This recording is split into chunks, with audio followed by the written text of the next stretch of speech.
Welcome to the podcast for Boomer Women, where we are embracing the journey. I'm your host, Agnes Knowles. It's April. The first few months of life under the current American administration has rippled around the globe. This month at the Boomer Woman's podcast started to come together by accident, but a theme quickly emerged that I decided to take advantage of. Today I speak with Mel Stubbs, a financial planner/advisor focusing on retirement planning with American federal employees. If you're one of those, he shares so much info that is probably vital for you to know right now, no matter what age you are. Next week, I'll have a similar conversation with a Canadian retirement/financial planner.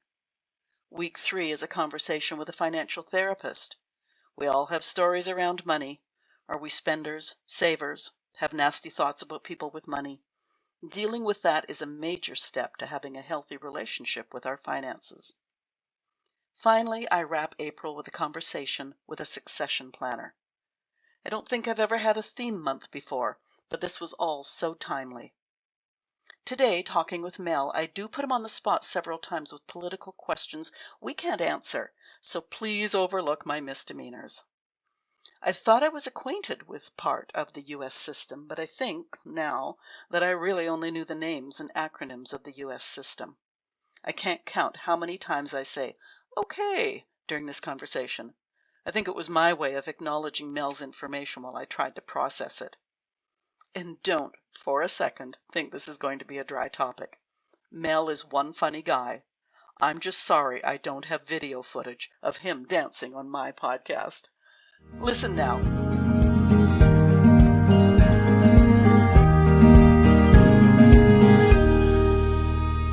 Here we are, April already. It's been a crazy world this year. Job security is tenuous if you live in North America, and that is not to exclude Europe or other areas of the world. I'm just not as acquainted with those areas. When job security is threatened, or if jobs are actually lost, one of the great fears, especially for folk over 50, is what retirement might look like, or if they'll ever even be able to retire. Today I'm speaking with an American financial planner who specializes in helping federal employees plan for retirement. Next week, my guest is a Canadian retirement planner who will talk to us about retirement planning here. Before the month ends, my guest will be a financial therapist. I'd never heard of that role, but after doing some research, I think there's a lot that we could benefit from by talking to a therapist who specializes in money talk and our money stories. Today, I have a few questions for Mel, but I think I'm just going to let him talk. Mel Stubbs, welcome to the Boomer Woman's podcast, where we are embracing the journey. Although, as I put that in my notes, it occurred to me that right now, some of them might not be embracing that journey. They might be hanging on for dear life. Welcome, though. Glad to be here. So, are you in uncharted territory right now? Does your rule book still work, or are you thinking on your feet? All still works, especially since we deal with a lot of federal employees. I don't know if you've been keeping up, but there's lots of federal employees getting allowed to go work somewhere else, so to speak. So retirement is even more on the forefront for lots of people. So we are glad that we're able to help when needed. Okay. I will ask about the Social Security Ponzi scheme shortly. But what's the first thing you'd say to an American listener who has either lost their job or they're scared poopless that it's imminent? Yeah, lots of the people we are talking to, when they call with the same type of question, is I think I'm going to get RIF'd. That's the reduction in force is how they are talking about. We're trying to find out, are you ready to retire? Are you able to retire? Or we got to go find another job in the meantime. And so, the first question, and it's actually the first of the 10 decisions, is when is the right time to retire? And making sure you have enough money. We have a little squeezy toy thing here as people get nervous that says enough. And so we got to make sure you have enough. If you don't have enough, you can get nervous and squeeze it. But finding out if they have enough is kind of the first step. And then if they are emotionally ready, do they want to retire or do they need to find other employment? So if is it riffing? Is that what you called it? RIF, Um, RIF, reduction in force. how many people are phoning you saying, okay, this is what's happening, and how many of you or how many people are phoning you, are contacting you, and they are next door to panic? Oh, probably half and half. I mean, for some people, if you're already thinking of retiring, this is, you know, we don't know how it's going to work out yet, but it might work out where they can somewhat like go ahead and like go home, stop working. You get paid for like 8 or 9 more months and then retire. Like it's worked out well for some people. Other people, not so much. And a lot of it probably depends on their political persuasion. And if you like the current administration, hey, I'll make this work. And if you don't, it's awful. But I think it's moved the timeline up for lots of people where that, I wasn't planning on retiring for several years. I wasn't paying attention that much now. Now suddenly it's important. Can you please help me figure out what I'm supposed to do? It's really hard not to sound political. But you mentioned getting paid out for 8 or 9 months, and I follow the news. I listen to American podcasts. Um, will that happen? Because I guess my curiosity is, if you're going to pay somebody for 8 or 9 months, why not keep them on the job? I just work here. I don't make the rules. I Okay, don't yeah, know. no, It okay. sounds, it sounds like that's why, for some clients we have that like, I was kind of going to retire in December, so I'll kind of quit now and get paid till September. And it works out great. Yeah, Now, the hope is that they actually do what they say they're going to do and they are going to, pay the yeah. people out. But evidently I'm also finding out in the federal world, like it's really hard to get fired. I think I've only known one person to ever get fired. So it's not the same maybe like in private industry where like, hey, this is happening, sorry, but next week y'all are all fired. It evidently does not work that way. And so it is a process to reduce the force, evidently. Yeah. Okay. And as I say, I'm not trying to get political. It's just sometimes the thoughts go through. Yeah. Now, under normal circumstances, you say there's 10 decisions you have to make at retirement. Can you talk to us about a few of those? Sure. Run down the list. The when to retire decision, and probably 8 of these decisions apply to everybody. So even though we just wrote a book on the 10 decisions, it is kind of federally focused, but 8 of them kind of work for everybody. There's the when to retire decision. The survivor benefit decision is, if you have a pension and you die, what do you leave to your spouse? That might be federally focused. The life insurance that's included with your work, I guess to kind of make this more broadly, what do you do with that? Because when you quit, what happens to it? Deciding there, what are you doing with the federal call it TSP, the Thrift Savings Plan. Other people, at least in America, would be your 401k, but like the money you have saved up kind of at your job, what do you do with that? Tax planning, the Social Security decision, what age do you want to turn that on? Long-term care decision, like do you just have enough money to pay for that? Do you need to get something for that? Medicare is probably one that's specific to feds. Most people in our country, like if you're 65, you've got to sign up for it. The work with an advisor, should you work with an advisor, that decision, and then what to do in retirement. Of those, the one that's probably the one that's nearest and dearest to my heart is the tax planning, is the figuring out. Most people, their money is saved up in a tax deferred account where I'm going to pay taxes later. And it's like, I got paid, I didn't take my paycheck. Instead, I said, put that in that account and it's going to grow and I'm going to pay taxes later. Everybody's on board with that piece of it until later you take the money out and you're like, what do you mean I got to pay taxes on this? Like at my paycheck, like tax bracket level. At least in America, we've got capital gains, which is a certain kind of tax. And then we've got kind of your tax bracket. It's at the tax bracket. Like, that's not fair. Well, it was your paycheck that you postponed and it grew a whole bunch, hopefully.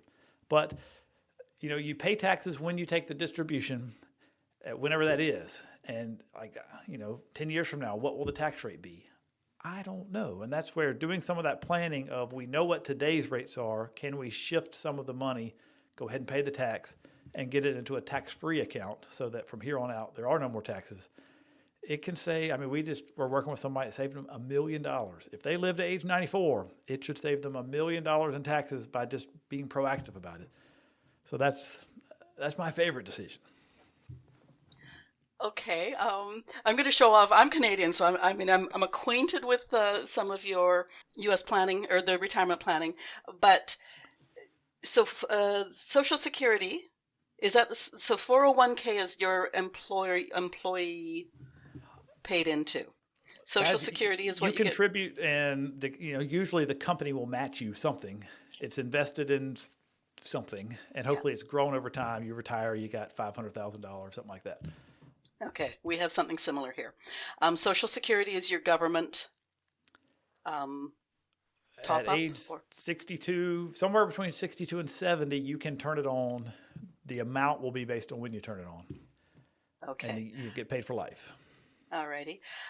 What's a Roth? A Roth, I think it was a senator somewhere that did the bill and it got approved. So it's somebody's last name. But a Roth is a retirement account that you go ahead and pay the tax, then you put the money in after tax, all the growth tax free. Okay. Now you said it's. I got a little note here about the TSP because I did see that on your website. You did mention that. Now, what is that one again? Because I hadn't So heard of that one. the TSP is Thrift Savings Plan. That is the 401k for the federal government. Okay. So regular, and I guess 401k is like a tax code, it's section 401k, but it's the out of my paycheck, please take some money. If you're a federal government, they call it TSP. If you're private business, it's 401k. I think if you're like work for like a state, it's like a 403b, different names, but it is the take it from my paycheck, save money for retirement. Okay. So three of those will be taxed when you draw on them. Is that correct? Anything that I guess there's the word traditional means I'm getting a deduct. I get to lower my income today by putting the money in, Right. but I will pay taxes later. And Roth is I'm going to go ahead and pay the tax now, then put the money in, and I won't pay taxes later. Those are kind of the two choices. In our world here, we've got traditional and Roth through the company. We've got traditional and Roth like through yourself, like you can have your own. We would call it an IRA, an individual retirement account, and you can have traditional or Roth there too. Okay. I'm just trying to set the scene here because now I want you to tell us what we do.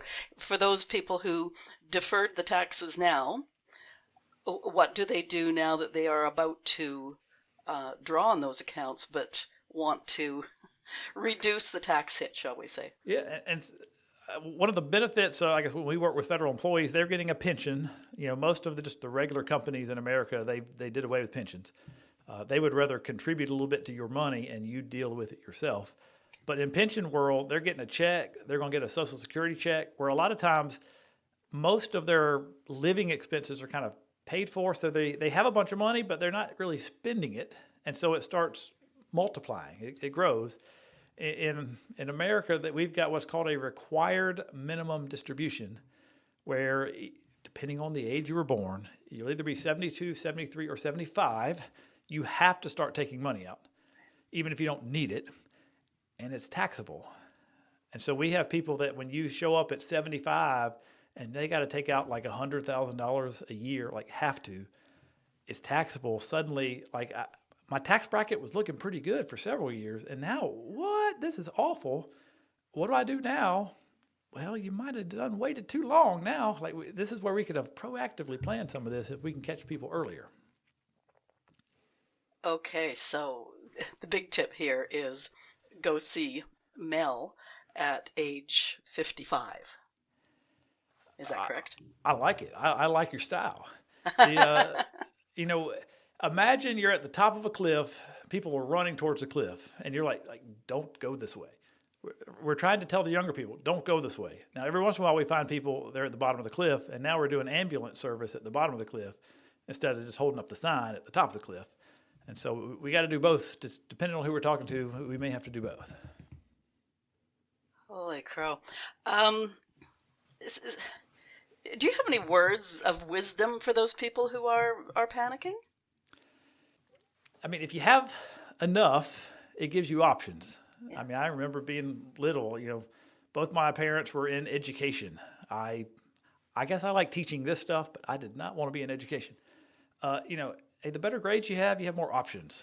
More options, that's better. And so if you have more money, you have options to, if you lose your job, you can retire or not retire, that type thing. I mean, if you don't have enough, I guess you got to keep working. So then our goal would be to help you find something that you love to do, that you're passionate about, that like you kind of do anyway. That would be amazing. But if you have enough, then you get to decide, hopefully you've been building success, like your whole career, you've been working on success and you've attained it. Now it's like, what do you want to do that's significant? And if it's your job, keep going. But if it's not, and you want to do something else, it'd be great to do something you feel is significant, regardless of how much money you might make.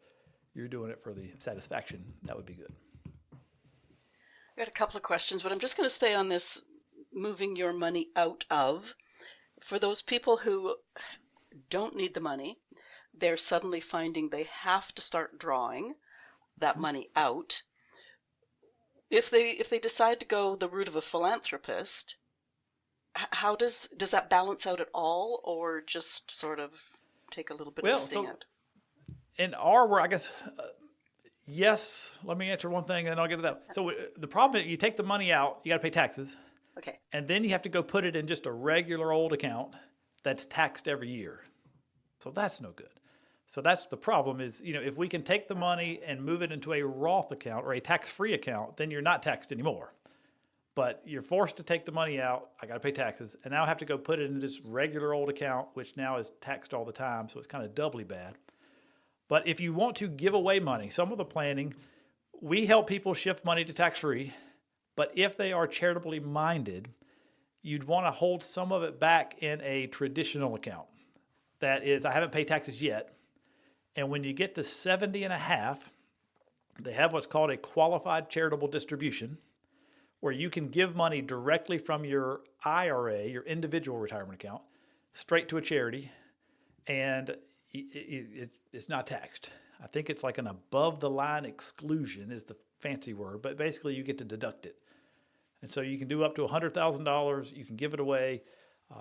It's tax deductible.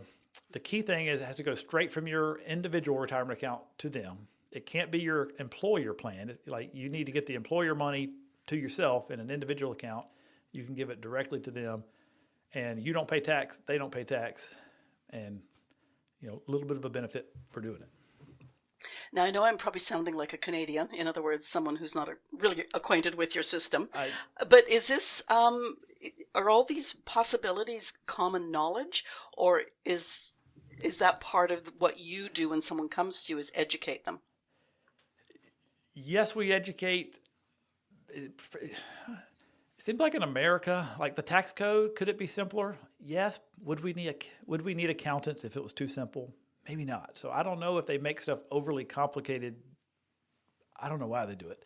But yes, as far as in our world, there's a 59 and a half age special thing. There's a 70 and a half, 72, 73, 75. So yes, there's lots of rules that the average person is probably not really paying attention to. And there are some benefits that if you're not aware of it, you don't get to take advantage of it. And that's one of the things of the work with an advisor decision, should you or should you not. Some of the stuff is, you're probably missing out on something if you're doing it yourself because you just don't know. And it's okay that you don't know, but you might be missing out. Yeah, and I've just gone through that with turning the age that I am, and my financial planner said, okay, we've got to be proactive. And she started doing things that I'm going like, I wouldn't even have known. I wish everybody could see my face right now. I wouldn't even have known that existed. So thank goodness for my financial planner / advisor. And see, it's hard to explain that when somebody is like, it's a prospect. We're working, doing some work for them to see if it's a good fit. And they'll say like, well, like, what do I get for the fee I pay you? And you can list off a few things, but some stuff is like something is going to come up in your life and you're going to ask a question. And we're going to have an amazing answer that saves you money. I don't know what that thing is yet, but something will come up. Whether you inherit money, we'll help you. Like you can inherit money and receive it wrongly and pay taxes that you wouldn't have had to pay. There's all kind of not loopholes, but just scenarios come up. We're like, oh yeah, this is clearly the right decision, and you wouldn't have known it. But it's hard to explain that in the beginning of how somebody might use our services. But that is definitely something there's things that you're not aware of that we can be helpful with. Well, and I just want to add for the listeners out there is that I go to bed at night and I go fast asleep because I know that my advisor has got my back. Yes. So, that right there is probably worth at least a good chunk of any I, fees that are. and I have a CPA does my taxes each year. Could I do them myself? Yes, I wouldn't enjoy it. My wife majored in accounting. I'm sure she could do it. I'm just counting on he is finding me some deduct. He has got to be saving me enough money, at least what I'm paying him, and then I have the peace of mind. He's gonna keep me honest. He's gonna do the stuff.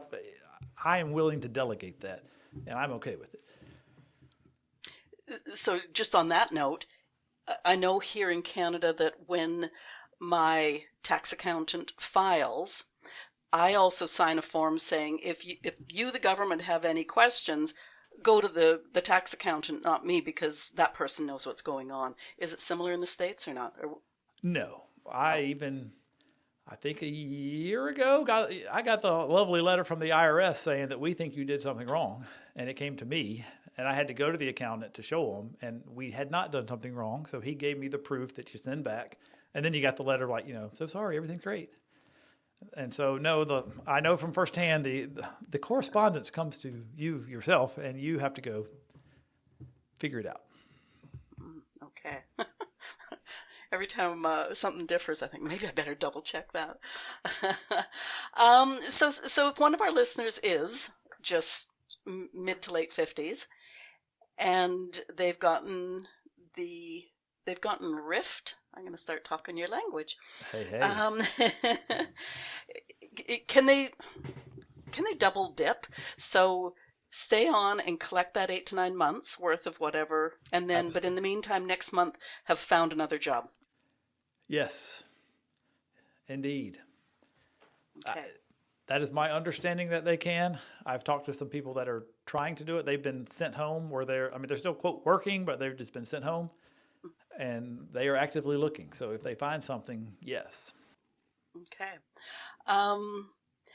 Now, you talked briefly about, and I'm not going to remember what you said, but it was, if it's a couple and one party dies, right now, many older employees are married and they want to make sure that their spouses are taken care of if they get hit by the proverbial bus. How do you make sure all that happens? Yeah. So one of the things when we are working with somebody, we build a financial plan for them. We don't charge for it. We kind of use it as a way of, let's do a little work for you, kind of show you what it looks like to work with a planner, because most people we're talking to have never done that. It gives them an idea of what the relationship might look like and kind of gives them a preview. And we will go over a scenario of like you and your spouse, you live into your 90s, will y'all have enough? And we go over that. The second scenario is we are usually, whoever the federal employee is, we're killing them off. Sounds awful. Someone is passing early, and we got to make sure the spouse is going to be okay. And so whoever has the pension, like whoever hurts the plan the most by dying, we have that person die and make sure the remaining person has enough so they can live into their 90s. And if it doesn't work, then we got to find out how to fix it, whether it's life insurance, whether it's you can't retire yet, you need to keep working, but somehow we need to know it's going to work. And that's, definitely something that for everyone to have peace of mind, we need to make sure the spouse is okay. Another thing that's bad about it is when, like in our country, you got married filing jointly tax brackets. Okay. And you got single tax brackets. Most of the time, the numbers are just halved, but usually the single bracket is not as advantageous as the married bracket. And so, like we talked about earlier, you get to a certain age, you have to take money out and it's taxable. When one of you dies, the remaining person still has to take the money out, but now you're on the single tax bracket, which is worse. And so there's, taxes might get worse for lots of reasons, but they might get worse because you get bumped down to the single bracket. And all the more reason to let's plan in advance and hopefully take care of most of it before we ever get there. What is the difference between a planner and an advisor? I don't know what the technical difference is. I will tell you what we do compared to some people, or some people think that, an advisor, a planner, all they do is help me with my investment. They help me pick the exact investment I'm going to be in, and that's it. all we talk about is the returns. Should I get another investment? That's it. We are doing more, I guess the fancy word is holistic planning. In our world, I guess we just wrote the book on federal retirement. We know a lot about federal stuff. It is complicated enough that if you are fed, I think it's helpful to work with somebody that understands that. There's, doing the planning, making sure that somebody's going to have enough, making sure the spouse will have enough. And then like the third scenario we do in the planning is the tax planning of here's what your situation looks like if we don't do any tax planning. Here's what it looks like if we does. Most of the time, don't it look better? But, not every time, but, some of that type stuff. If the survivor benefit does not work, like if one spouse dies and the remaining spouse is not looking good, then we can jump in with like maybe you need life insurance. Maybe we got to do something there to fix it. And at least in America, a lot of our life insurance policies have long-term care benefits kind of built into them where you can access the death benefit early to pay for long-term care. So it's either there for your death benefit or there for long-term care, kind of either one. And so if that's a need, we can figure that out. And so we're helping with more than just the investment. And that's kind of what I view the difference to be. Okay. So you can claim from your death benefit to help with long-term care? Yes. The fancy word, they call it a chronic illness rider. So if you get a letter from a doctor saying you can't do 2 of the 6 daily functions, and that's, get up, move yourself, go to the bath, that type of stuff, which if you have a fancy like long-term care policy, it's the same thing. You got to get a doctor to say, I can't do 2 of the 6 daily functions. And then there's certain math involved. At least the company we use, they'll advance 24% of the death benefit for 4 straight years, which will leave just a little bit of death benefit there, which we have to do because if they give you all the money and you hadn't died yet, now the IRS wants to come in and say, hey, this was something taxable. So they have to leave a little bit of money back. So, when somebody dies, they pay out life insurance. But they're giving you money up front. And so the fancy word for that is indemnity. So most regular long-term care policies, you need to pay for it and you get a receipt and you got to turn it in, get repaid. Where with the life insurance stuff, they here's your $25,000 for this year. You're now a cash buyer. You go buy what you want to buy. And then next year, you got to get another letter from a doctor saying you still qualify and you'll get next year's payment. And so we just find it better that if you get the long-term care policy and you die peacefully in your sleep, never having used it, you paid all that money and didn't get anything. At least with this, like you're really buying the death benefit. So if you never need it, somebody's going to get it when you die. But if you do need it, it's available. And so that's definitely something we talk to people if that's a concern of theirs. I guess I'm sort of trying to compare a little bit as well, so I hope my question doesn't sound too clumsy. For example, we have a retirement savings plan up here, and if you decide to buy a house, you can borrow against it. And obviously, if someone's just lost their job, they're not looking at buying a house tomorrow. But for any of the other things that happen in life, are there any other accounts that they can even borrow from, or does it all get taxed? Okay. If they are working and they have money at their job, like a 401k, TSP, something like that, you can borrow from that. In an IRA, an individual retirement account, you cannot borrow. If you need money, you got to take it out. So there's different, amounts you can take. You've got certain, time you've got to pay it back. If you don't pay it back, then they might count it as a distribution, and that's taxable. But as long as you pay it back, you can. So as long as you're working and you have a 401k, IRA, you got money there, you can borrow for things like that. Okay. We talked about spouses. A lot of people, once the kids are sort of leaving the nest, they start thinking about what can I leave my kids? What sort of things do you look at if that is important to a client? Like some clients will say, no, my kids are fine, I'm just going to spend it. Yes. But if it's really important, what sort of things do you look at for that? Yeah, so it seems like it's half and half. Half the people like really care about it. Half of them are like, I don't care if they get nothing. And that's fine. But assuming they want to, the different types of accounts they hold, there's certain taxation placed on it. And so like at death, the Roth account, the tax-free account would go to whoever, also tax-free. So that's good. The account that you're deferring taxes, if you die and leave it to them, like now they got to pay the tax. So sometimes there's some planning in there of like, let's say it's mom and dad and children. Like mom and dad, what tax bracket are you in? Children, what tax bracket are you in? If we're going to like move this to tax-free, does it make sense for like mom and dad to go ahead and do it? Or do you leave it to the kids and they can do it? Sometimes there's who's going to pay the least in taxes? Let's do that. Some accounts that I call like a taxable account, just a regular brokerage account, not retirement money. You know, in our country, we have what's called a step up in basis. So when somebody dies, it's kind of like all the gains just kind of go away and you start over and somebody can inherit it without having to pay any gains. And that, you know, so figuring out the money you have, if the goal is to leave it to them, getting the money set up correctly. Some people get life insurance. Like some people that have enough money, like they have more than enough and they have so much, they actually have money, they could buy life insurance if they wanted to, just to leave even more money. And in our country, tax-free, you know, a death benefit from life insurance is tax-free. So there are ways to leave more if that's the goal. I'm just finding for at least half, maybe more, that's not much of a goal. I don't know, the kids must have offended them too much. And I've got teenagers, or I've had teenagers, and now I got 5-year-olds. I understand the offending that kids can do. I just love the bumper sticker on the back of the big, huge motorhome saying, I'm spending my kids' inheritance. No vengeance, just I'm going to enjoy my life. I worked for it. Yes. I know several Canadians that have, and again, it's going to sound political, and I'm sorry. They worked a chunk of their career in the U.S., which means they should be able to draw from Social Security. Mm-hmm.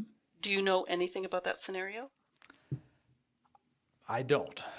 Okay. I just talked with somebody yesterday that I guess lived in Germany, where they've like got some German credit and some American credit. We were quickly looking up, and I mean somehow like some taxes get paid here, some there. I do not know enough to speak intelligently on that. Okay, yeah. It was just when we deal with mainly federal employees, like they mainly are living here. Now some of them retire and move somewhere else, but we don't run into that a lot. Yeah. Capital gains. I mean, we've got capital gains too, but what do you pay capital gains on? I mean, I know. Forget. I don't know anything. What do you pay capital gains on? Yeah, so I mean, let's say you just open up, I call it just a regular old account. So it's not a retirement account. And you buy, you know, Apple stock and it, you know, doubles in price over 5 years and then you sell it.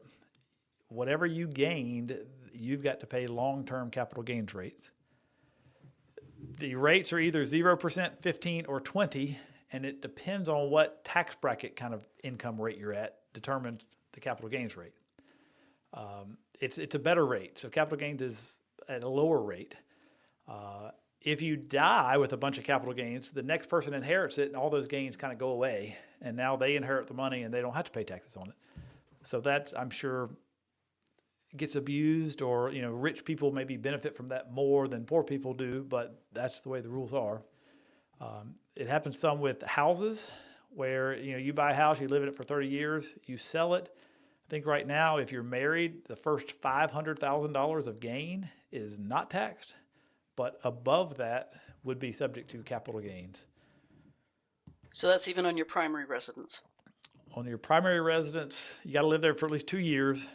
You know, single, it's $250,000, married, $500,000. So, I mean, if you make more than $500,000, the amount above that is subject to capital gains. Okay. I'm thinking that I'm almost positive that you don't pay capital gains on your primary residence here, but if you had a secondary residence, so a summer cottage, that sort of thing, right, that would be hit for capital gains. And I guess here you would not have that $500,000 exclusion. You would, you know, if you made a gain, you pay taxes on it. Okay. And I guess Bitcoin, all the stuff. You buy something, you sell it for more, IRS wants their cut. So Bitcoin as well? Yes, which is, I'm sure, you know, my accountant, I'm turning my tax stuff in. Like, have you done any Bitcoin stuff? If so, I need to know it and turn it in. So I don't know how they're going to be tracking all of that stuff, because I think the whole appeal of Bitcoin is maybe it's not all trackable, but yes, if there's a gain, you're supposed to pay taxes on it.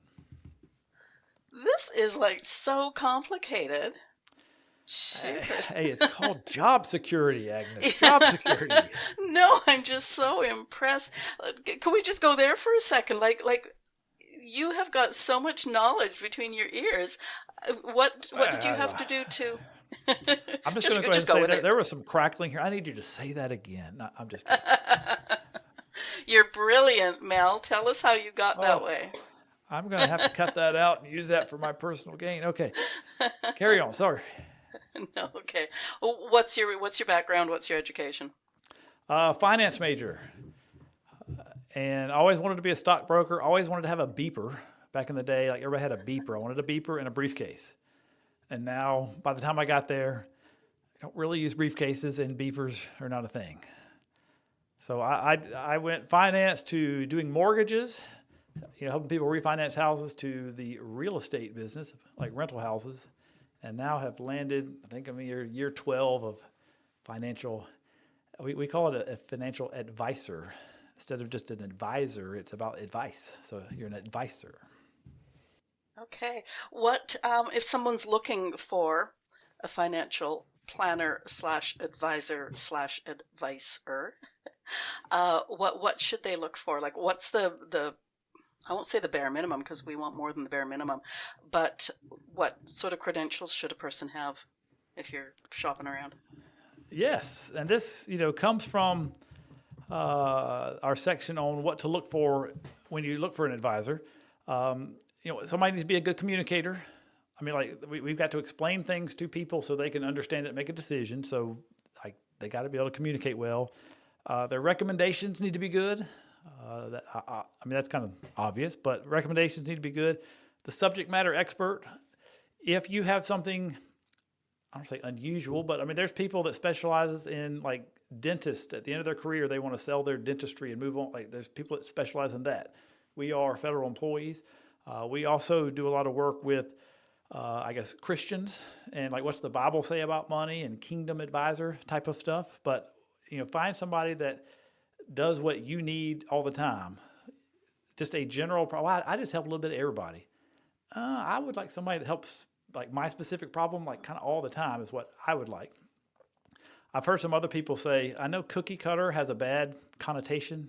Like, I don't want somebody that's going to do a cookie cutter plan for me.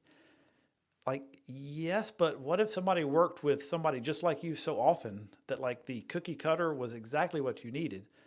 Because I know if I go get like brain surgery, I don't want my brain surgeon to I'm going to wing your plan. I don't want to cookie cutter this thing. I'm going to come up with a unique surgery for you. Like, no, I need you to do the surgery you've done 50 times, please. I don't need you to experiment on me. And so having somebody that's a subject matter expert of whatever your subject matter is, leadership skills, and kind of leadership is seeing things that other people don't see. And so maybe that's the tax planning. Like, hey, great news, you're in a low tax bracket today. I hate to tell you, but 20 years from now, you're going to get in a nasty tax bracket. So let's fix that.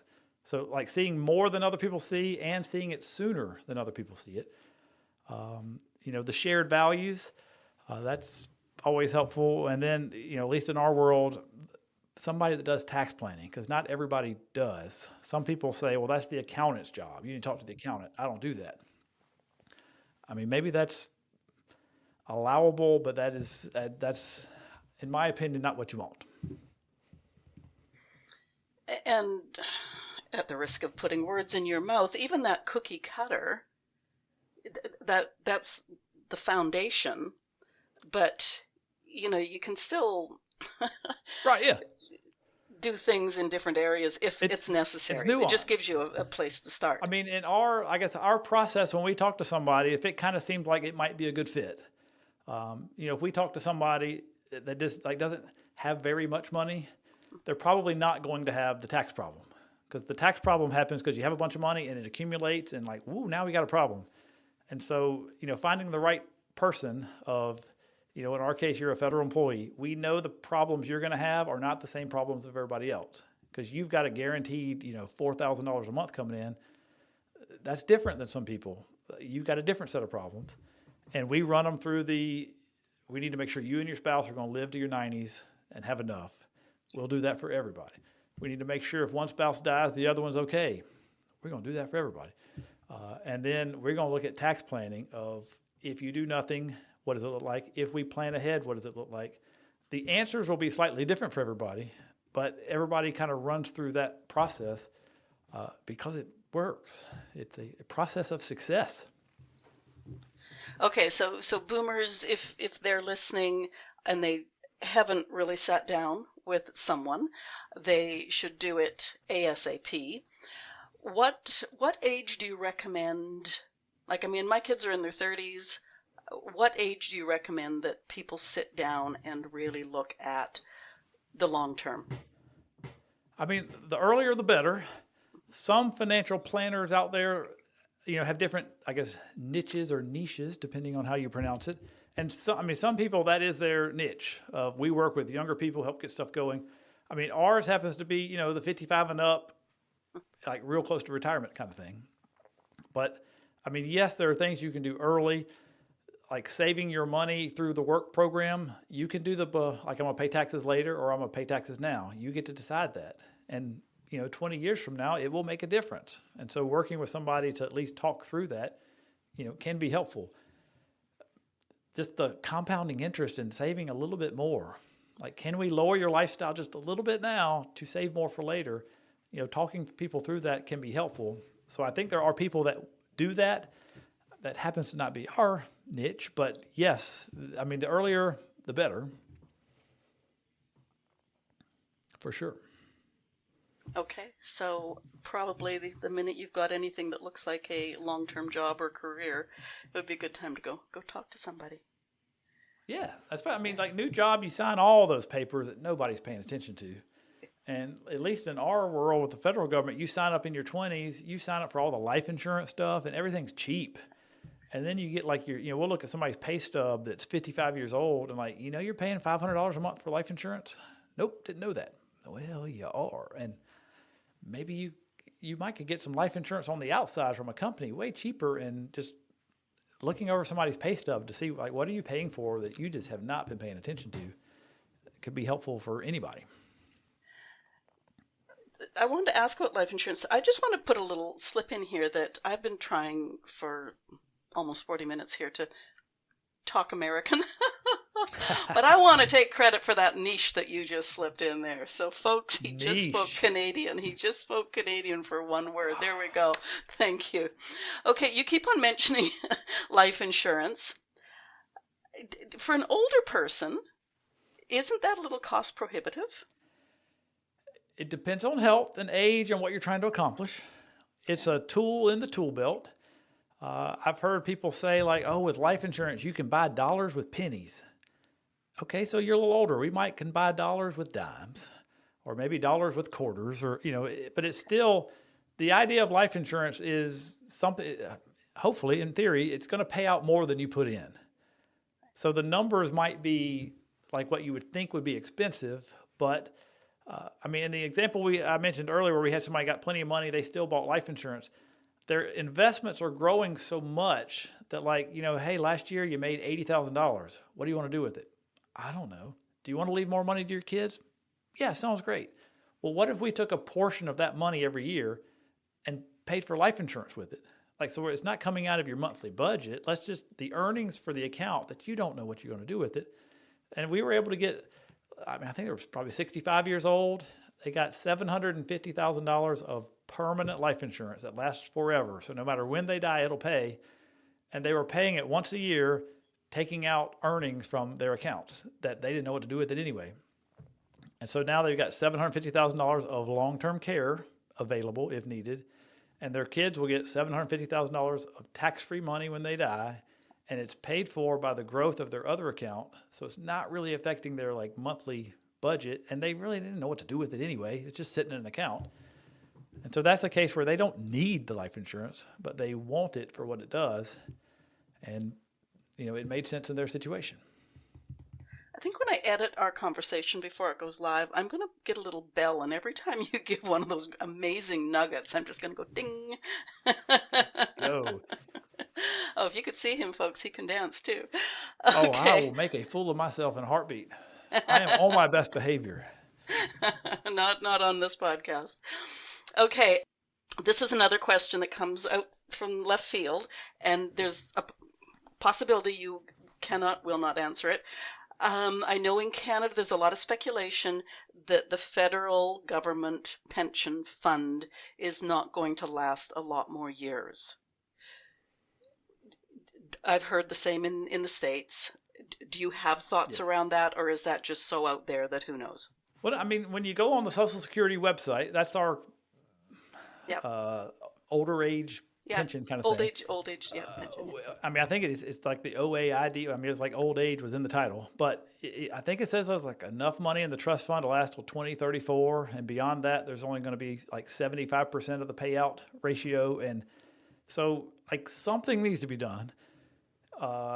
There's a David Walker, I think back in 2008 was the comptroller general, kind of the accountant of the government.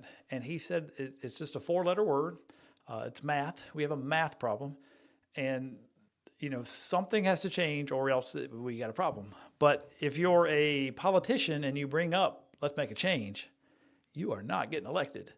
And so I don't know. I think back in the day it was Paul Ryan, I think, mentioned something, and they had like advertisements of him like pushing an old lady in a wheelchair like off a cliff. I mean, that was the advertisement because he said maybe we should change how this works.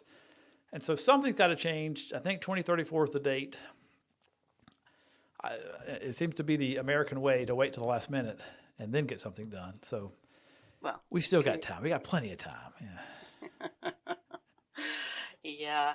And I think, given that sort of thing, is younger people, and I'm going to go on my soapbox here, but instead for of it. screaming and yelling about boomers and depleting the fund, then, as you say, it's math. If there's fewer people paying in, then go see Mel today at age 35, 40 and make sure that you have got contingency plans or something in line so that you can live as comfortably as the boomers that you're complaining about.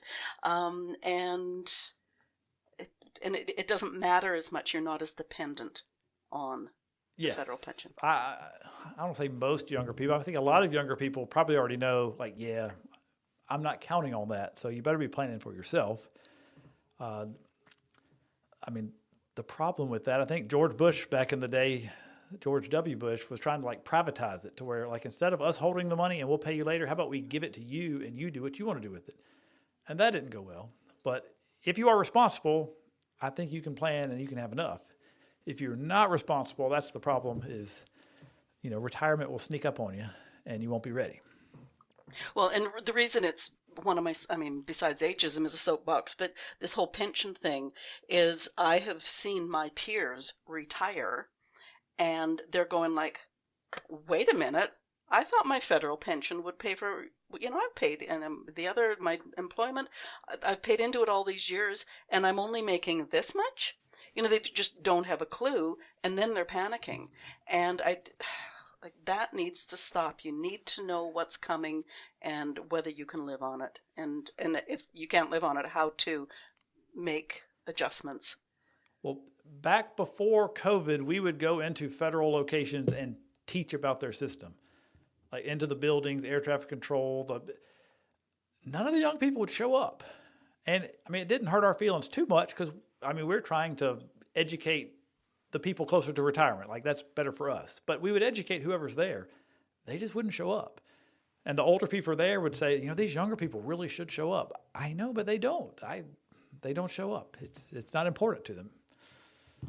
Well, this is year 6 of this podcast, and on numerous occasions I have had people or I've had guests who talk about stuff that is maybe we're past that now, but my comment is always make sure your kids do whatever needs to be done or go talk to your kids about how important this is.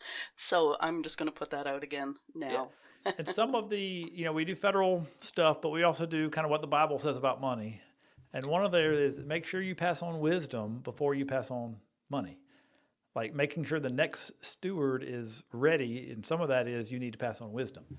And so there should be family meetings of, I don't like, in my opinion, kids should not inherit money just out of the blue, not know, I don't know what I'm getting. Y'all need to have a family meeting. This is how much we have. This is our wishes. We would like these things to happen. There's going to be a family meeting after you die. Like, do you want to be there? Let's have the family meeting before you die so everybody can be on the same page and pass along some of your wishes and that type of stuff beforehand. That's better, in my opinion. Right. Okay, we've sort of been all over the map here. A little bit of positive news, a little bit of drama, shall we say. Give us something that everybody can look forward to from age 70 down to age 40. Retirement can be great if planned well. I'm starting to get on a little diet kick or the whatever, more protein, less carbs. I heard a podcast where it said longevity is about, I think, muscle mass. Like the more muscle you have, I guess you last longer. And so making sure like retiring to the couch is not a retiring you should be focusing on. Find something that you want to do in retirement. Start doing it while you're still working. Because usually the beginning of doing anything, you kind of stink at it or it's not fun. And so get through the rough stage while you're still successful at work. And so when you do retire, you're already kind of in the swing of whatever it is you want to be doing in retirement.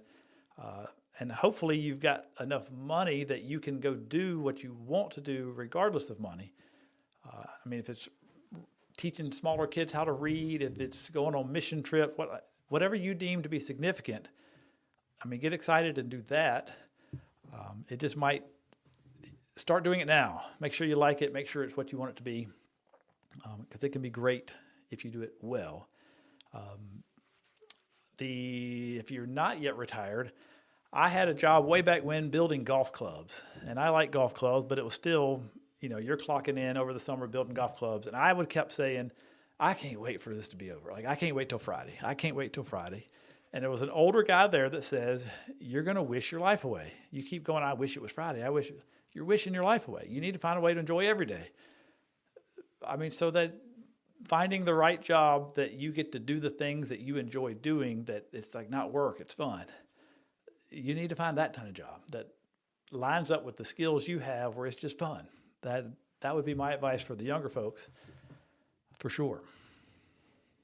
Well, I'm just going to add in there, too, that if it's not fun, then make it so. you bring the joy.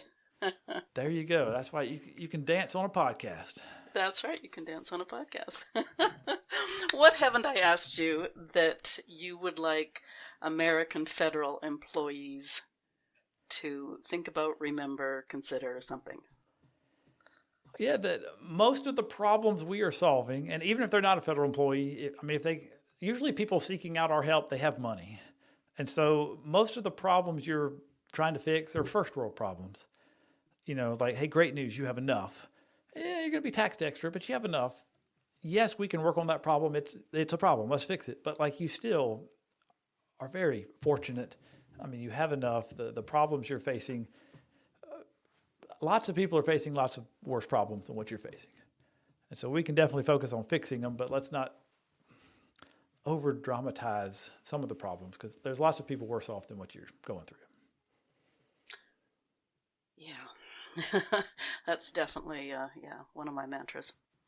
Where do we find you on the World Wide Web? Yeah, so ChristyCapital.com is our website. We've got a YouTube channel, or if you go to YouTube, you can search for Christy Capital Management. We're putting out 2 videos a week on federal stuff, retirement, tax planning, that kind of stuff. We just wrote a new book, Your First Federal Retirement, the 10 Decisions That Could Make or Break Your Retirement. It is coming out. It's actually already on Amazon. I think by this time this shows up, it will already be there. So yes, if you know of somebody that, lots of the books are, super detailed in how you figure out the math of certain things, where this is more about the decision. Like, let's think about the different things that go into this decision. Like, you got to make your own decision, but this is what you should think about around this decision.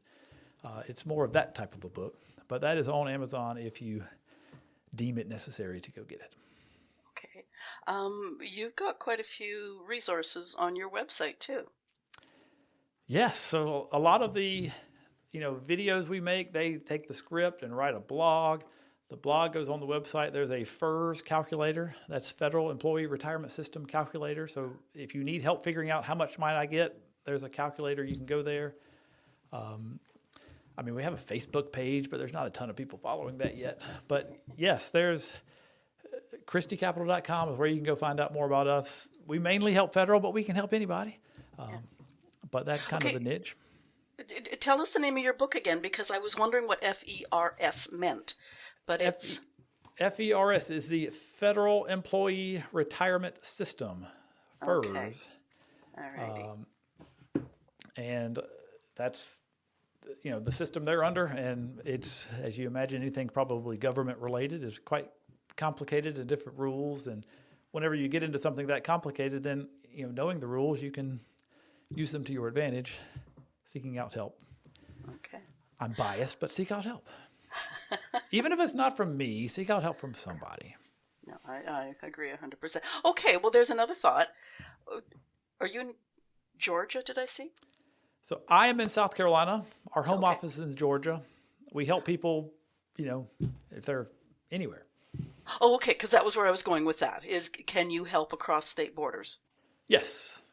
I think most stuff we can do everywhere. I think the life insurance stuff, some states, California, New York, don't play well with others. And so certain states we can't do life insurance in. But as far as helping manage money and planning and that type of stuff, I think if you're in America, and I even think we checked some of the Virgin Islands, or if it's like a U.S. territory, we're all good. Oh, perfect. And I think if you're a U.S. citizen, we're good wherever you live.